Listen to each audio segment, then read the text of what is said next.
किसान भाइयों, अभी जो आप देख रहे हैं कि हमारी जो प्याज की नर्सरी है वो किस किस प्रकार से है। और इसको लगाए हुए 25 रोज़ हो चुके हैं, यानी 25 दिन की ये नर्सरी हो चुकी है। और इसमें कुछ एक प्रकार का रोग लगता है, जैसा कि मैंने आपको दिखाया। यहाँ पर भी मैं आपको दिखा दूँ कि कुछ इस प्रकार से रोग लगता है। इसके पत्ते कुछ इस प्रकार से पीले पड़ते हैं और पीले पड़ने के बाद जो पौधा है वो सूखता हुआ जाता है और सूख कर पौधा ख़त्म हो जाता है।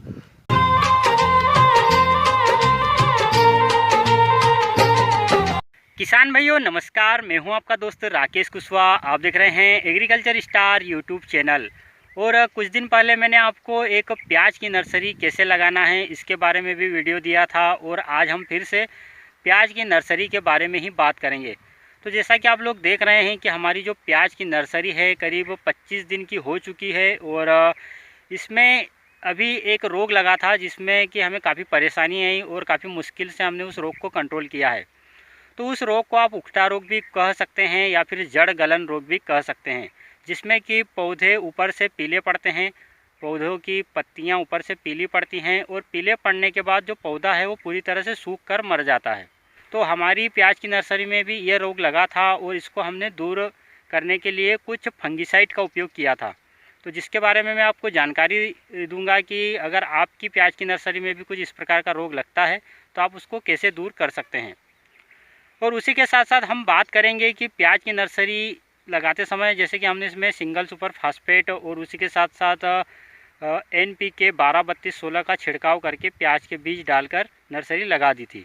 अभी 20 दिन की नर्सरी होने पर हम इसमें कौन सी खाद डालेंगे ताकि प्याज की नर्सरी अच्छी रहे और अच्छी हरी भरी रहे और उखाड़ते समय हमें ज़्यादा परेशानी ना हो। तो सबसे पहले हम बात कर लेते हैं रोग के बारे में, उकठा रोग के बारे में, जड़ गलन रोग के बारे में। तो उसको दूर करने के लिए हमने कुछ 2 प्रकार के फंगिसाइड का उपयोग किया था।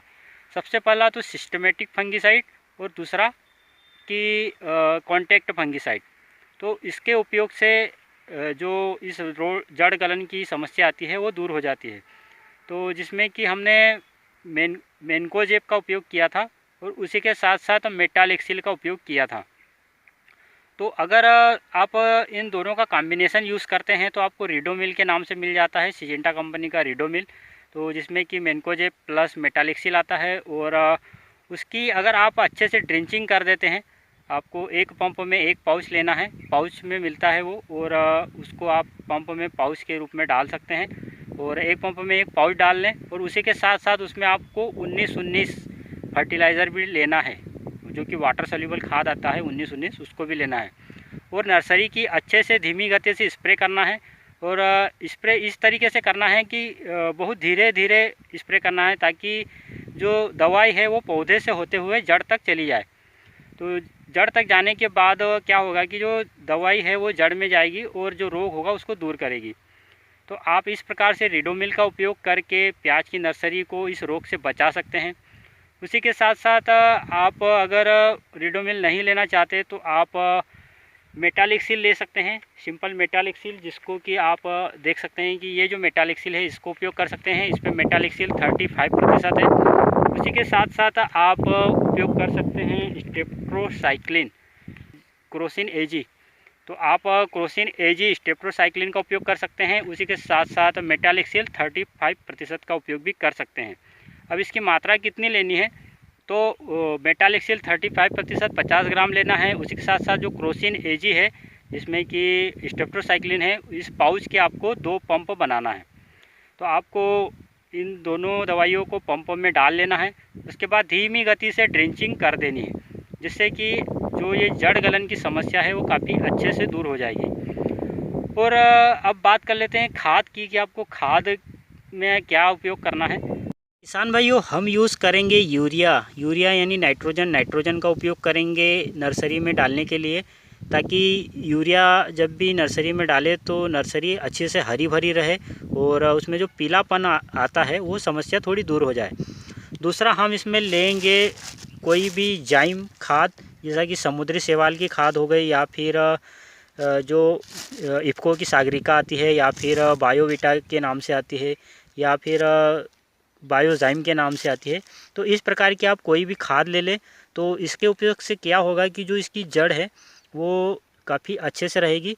जो जड़ में जो बारीक जड़ें होती हैं, सफ़ेद छोटी छोटी जड़ें होती हैं, उनका विकास अच्छे से होगा और उखाड़ने में हमें काफ़ी आसानी होगी। तो आप यूरिया और यूरिया के साथ कोई भी जाइम ले लें। तो मैं यहाँ पर माइकोराइज़ा लेके आया हूँ। तो आप माइकोराइज़ा भी ले सकते हैं या फिर कोई भी जाइम ले सकते हैं। तो आप दोनों में से एक कोई भी चीज़ ले लें और उसको यूरिया में अच्छे से मिला लें। तो और आप उस नर्सरी में छिड़क दें और छिड़कने के बाद आप उसमें पानी लगा सकते हैं। और अगर आप की नर्सरी में जड़ गलन की समस्या फिर भी नहीं जा रही है तो आप उसमें इस प्रकार से मेटालिक्सिल 35% को यूरिया के साथ मिला लें। तो जैसा कि आप देख रहे हैं कि इस प्रकार से एक है, इसको आपको यूरिया में मिला लेना है। यूरिया में मिलाने के बाद आपको जाइम भी मिलाना है और फिर अच्छे से नर्सरी में छिड़क कर पानी दे देना है। जिससे कि क्या होगा कि ये जो दवाई है प्याज की नर्सरी में जड़ों तक जाएगी और वहाँ से वो जड़ गलन की समस्या को अच्छे से दूर कर देगी। तो आप दोनों विधि से कर सकते हैं, स्प्रे से भी कर सकते हैं, ड्रेंचिंग से भी कर सकते हैं और इस प्रकार से आप खाद में मिलाकर भी जो नर्सरी है उसको बचा सकते हैं। तो इस प्रकार से कुछ छोटी सी जानकारी थी। तो किसान भाइयों, उम्मीद करता हूँ कि प्याज की नर्सरी की यह वीडियो भी आपको काफ़ी पसंद आई होगी। और अगर आपको यह वीडियो सही लगी हो, जानकारी अच्छी लगी हो, तो वीडियो को आप लाइक ज़रूर कीजिए और हमारे चैनल को ऐसी ही जानकारी जानने के लिए सब्सक्राइब भी ज़रूर कीजिएगा। तो मिलते हैं अगले वीडियो में, तब तक के लिए अलविदा। जय जवान जय किसान, धन्यवाद।